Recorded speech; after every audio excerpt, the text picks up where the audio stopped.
What's up guys? So panibagong vlog ulit. Yung previous vlog natin, yung nagkabit tayo ng Apido power pipe.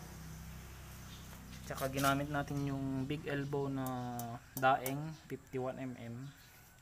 So sinasabi ko sa last vlog natin, kakabit natin yung replica pro ni Yesman.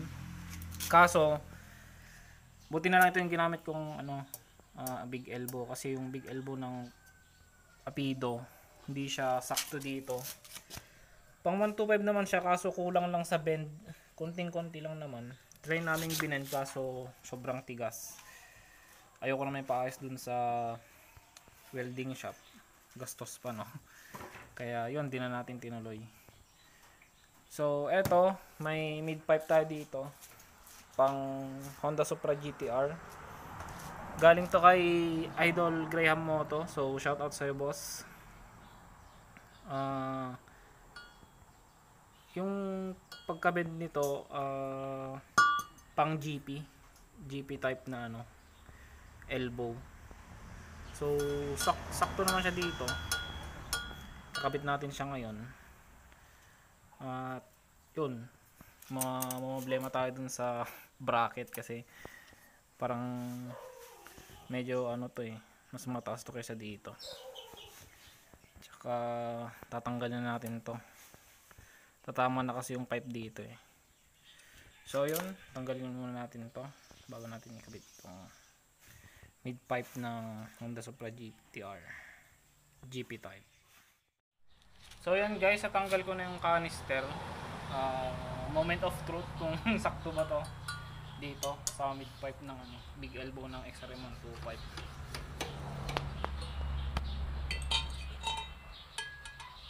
Yun.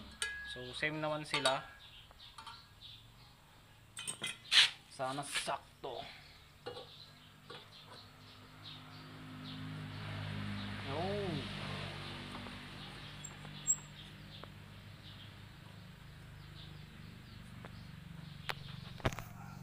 So yun guys, sakto. Dito naman sa may canister. Baka hindi na tayo magtatanggal ng passenger foot peg kasi mukhang kaya naman. Try natin. Moment of truth guys, kung kakasya ba to. Tsaka kung hindi na tayo magtatanggal ng passenger foot peg.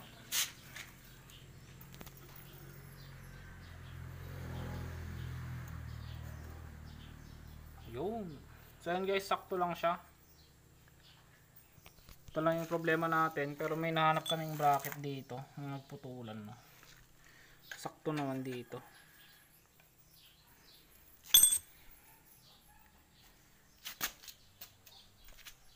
Yan. So medyo tumaas siya, no? Mas maganda mas maganda na yung kanyang mount, pagka-mount ng pipe. May tatas pa sana to kaso katama na dito, kaya yung ganyan lang, saktuhan lang. Lalagay na lang namin yung bracket, tapos sound check kahit walang walang pinagbago. So balikan ko na lang kayo guys. A few moments later. So yun guys, nagabit na namin yung canister. Ganyan yung ginawa naming bracket. Yan. So goods naman. Sana lang hindi tumama yung pero okay lang yun guys. Gagangay nga in Ilocano. So sound check kahit walang nagbago. Yung style lang ng elbow. Mas okay na yung niya, forma niya.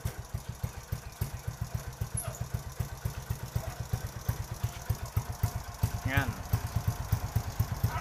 Nangas ng mount niya.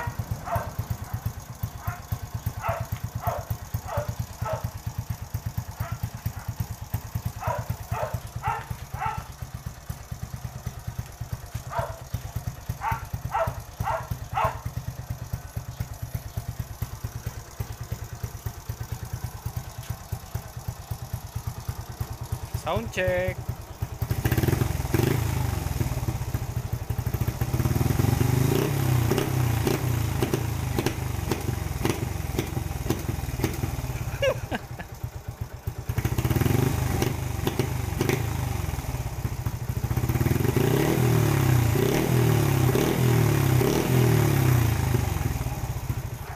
nagpugak siya sa ano,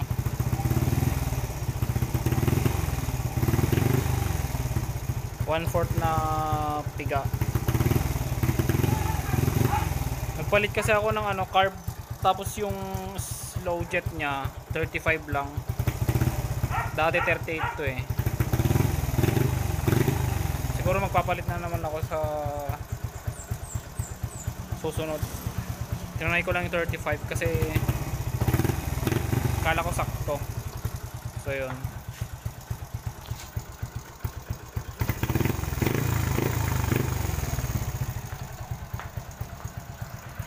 Kulang na lang dito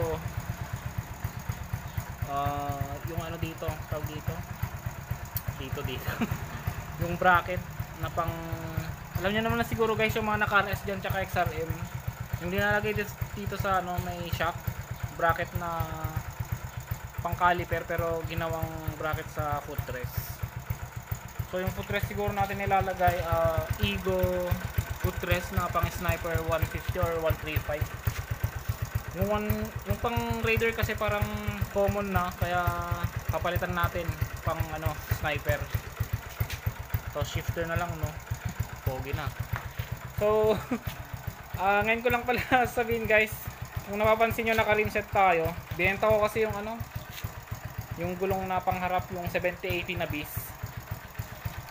Stop muna natin. Binenta ko muna yon at bibili ako ng mas malaki, 9080. Tapos yung nasa likod, papaharap natin para talagang GP style, or sa Indonesia tinatawag nilang semi road race or Comorod style. Basta search nyo sa Instagram, marami yun guys.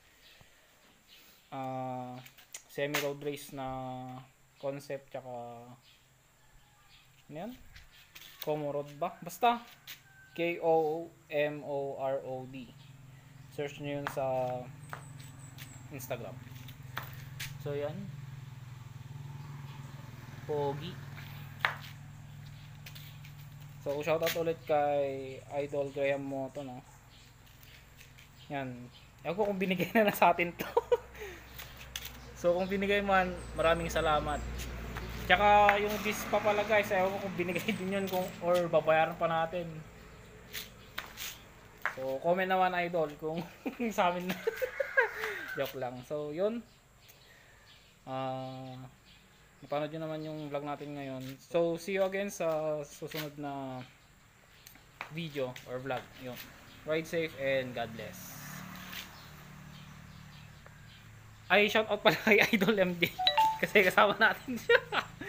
So yun guys,